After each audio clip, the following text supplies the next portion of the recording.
Söz bazlaşdı.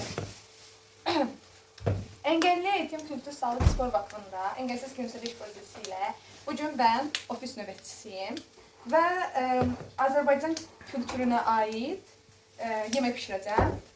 Yemeğin de adı işte bozbaş gelir bizde. Böyle.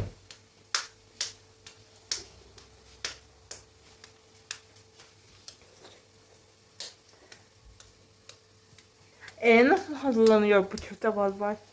Soğanı da iç qovururuz, soğan. Sonra çiftələrimiz də belə vurmamızın səbəbi pişərkən, qaynayarkən ayrılmamasıdır. Belə.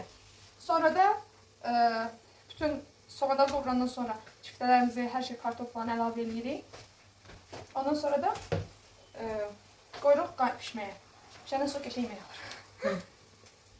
Tamam. Saxla. Soğanlarım yandı.